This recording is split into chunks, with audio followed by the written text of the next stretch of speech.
جب آپ یہ کہتے ہیں کہ میں فائنینشلی انڈیپینڈنٹ ہوں تو آپ کیا کہنا چاہ رہے ہوتے ہیں؟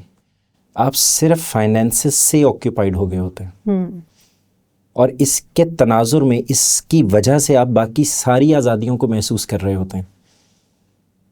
یہ آپ کے احساس کی بات، یعنی آپ نے ایک طرف کی آزادیاں جو آپ لینا چاہتے تھے ان کو لینے کے لیے جس جگہ اپنے آپ کو باندھ کر رکھنے کا فیصلہ کر لیا ہے، اب آپ کا ارادہ، آپ کا اختیار، آپ کے فیصلے وہ اس پیسے کے ارد گرد گھومنے لگے ہیں.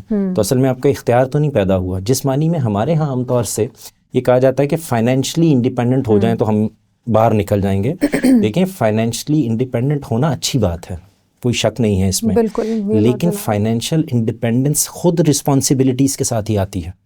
یعنی اگر آپ کو فائنینشیل انڈیپینڈنس چاہیے تو اس کے کچھ تقاضے ہیں جو آپ کو پورے کرنے ہیں. میں مثال دیتا ہوں. مثال کے طور پر یہ کہ جب میں یہ کہوں گا کہ فائنینشلی انڈیپینڈنٹ ہوں میں، تو میں کیا کہہ رہا ہوں؟ میں یہ کہہ رہا ہوں کہ میں اپنے اخراجات خود کنٹرول کر سکتا ہوں، اپنے معاملات کو دیکھ سکتا ہوں، اور اپنی تمام چیزوں کو جیسے میں چاہتا ہوں ویسے کر سکتا ہوں.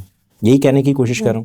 اس میں سے ایک چیز مسنگ ہے، وہ یہ کہ آپ کو یہ ضرورت کیوں پیش آئی ہے کہ آپ اپنے گھر میں، باہر میں، اپنے والدین کے ساتھ، اپنے بچوں کے ساتھ، اپنی بیوی کے ساتھ آپ وہ والی انڈیپینڈنس چاہتے ہیں کہ کیونکہ میں کما رہا ہوں تو اس لیے اب یہ فیصلے بھی مجھے ہی کرنے ہیں. یہ آزادی چاہتے ہیں. یعنی آپ اپنے والدین کے گھر میں ہیں اور آپ یہ کہہ رہے ہیں کہ اچھا جب میں کمانا شروع کر دوں گا تو اس وقت میں اپنے فیصلے خود کروں گا. اب کرنا کیا چاہتے ہیں؟ ایسا کیا ہے جو آپ کو اس کے باہر سے کرنا ہے؟ کیونکہ آج آپ ان کو مینج نہیں کر پائے تو کل آپ ان فائنینسز کو تو شاید مینج کر لیں، اس کے علاوہ جو کچھ ہوگا اس کو مینج ہی نہیں کر پائیں گے. تو ایک وقت میں اس زمین کے اوپر رہتے ہوئے سبھی چیزوں کا ایک بیلنس ہے جو آپ کی انسان کو بنائے رکھتا ہے، انسانیت پر قائم رکھتا ہے. اگر وہ بیلنس ڈسٹرب ہو گیا ہے تو آپ یہ غور کر کے دیکھیے کہ اس کے بعد آپ کے پاس کچھ بھی نہیں بچتا. آپ ایک آزادی کا تقاضا کر رہے ہوتے ہیں اور دوسری طرف آپ پھنس رہے ہوتے ہیں. یعنی جیسے ہی آپ یہ کہتے ہیں کہ مجھے فائنینشیل انڈیپینڈنس چاہیے، تو آپ ذرا غور کر کے دیکھیں جس انڈیپینڈنس آپ کو گھر پہ نہیں مل رہی تھی اس سے باہر نکلنے کی کوشش کر رہے ہیں، اب وہاں پر باپ اور بھائی اور ماں اور شوہر کی جگہ یا بیوی کی جگہ اب باس آ گیا ہے. تو دنیا میں کوئی ایسی چیز نہیں ہے جس کے اندر کوئی مادر پدر آزادی حاصل ہو جاتی. میں اس کی آپ کو ایک مثال دیتا ہوں، شاید سمجھنے میں آسانی ہو. آپ کو ہندوستان سے، انگریز سے آزادی چاہیے تھی، آپ نے ملک بنا لیا. ایسا ہی ہے، جیسے ہی آپ نے بنایا تو آپ نے کہا اس کا یہ لا ہے، یہ قانون ہے، یہ کانسٹیٹیوشن ہے، اس کے مطابق ہم زندگی گزاریں گے، یہ اس کے اصول ہوں گے، یہاں سے ہم چیزوں کو دیکھیں گے، اس بنیاد پر ہم چیزوں کو لے کر چلیں گے.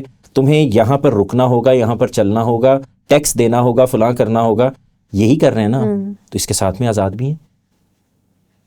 یعنی یہ ساری رسپانسبلٹیز کا مجموعہ، یعنی آپ اتنے آزاد ہیں کہ جب آپ اپنا کام کرنے کے لیے نکلتے ہیں تو آپ کو یہ اختیار حاصل ہے کہ جو آپ سوچ رہے ہیں اس کو امپلیمنٹ کر سکیں.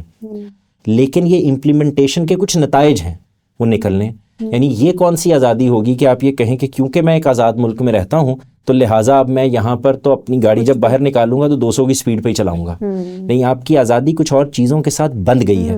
اسی طرح سے جب آپ یہ کہتے ہیں میں فائنینشلی انڈیپینڈنٹ ہونا چاہتا ہوں تو آپ دیکھیے اس کے ساتھ کچھ چیزیں جڑ گئی ہیں. آپ کو اپنی رسپانسبلٹیز جو دوسری ہیں جو فائنینشیل نہیں ہیں ان کو ساتھ رکھتے ہوئے، اپنے خاندان کو ساتھ چلاتے ہوئے، اپنے گھر والوں کو ساتھ لے کر چلتے ہوئے آپ کا انڈیپینڈنٹ ہونا، یہ ہے جو فائنینشیل انڈیپینڈنس آپ کے اندر پیدا کرتا. یعنی فائنینشیل انڈیپینڈنس صرف کما لینا نہیں ہے، اس کو خرچ کرنے کی صلاحیت ہونا بھی فائنینشیل انڈیپینڈنس کا تقاضا ہے. اس کو اپنے گھر والوں پر، ان کی ویل بینگ پر خرچ کرنا بھی اصل میں فائنینشیل انڈیپینڈنس کا تقاضا ہے.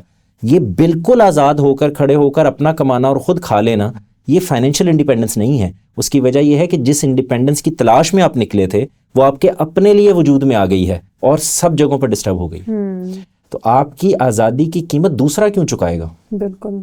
تو آزادی یہ ہے کہ آپ اس باشعور طریقے سے اپنے فیصلے کرتے ہیں، آپ کو فیصلہ کرنے کا اختیار حاصل ہوتا ہے، آپ کو اپنے حصے کی حماقتیں کرنے، اپنے حصے کی غلطیاں کرنے کا اختیار حاصل ہوتا ہے.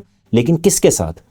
اس جگہ پر جہاں پہ آپ کی وہ حماقت اصل میں کسی دوسرے کے لیے مسئلہ نہیں بن رہی، اور آپ اس کے اندر اس باشعور جگہ پر کھڑے ہیں کہ جیسے ہی آپ کو یہ اندازہ ہو جائے کہ آپ حماقت کر رہے ہیں تو اب آپ کی یہ بھی آزادی کا تقاضا ہے کہ آپ جس آزادی کے ساتھ آپ نے فیصلہ کیا تھا اسی آزادی کے ساتھ واپس بھی لے لیں.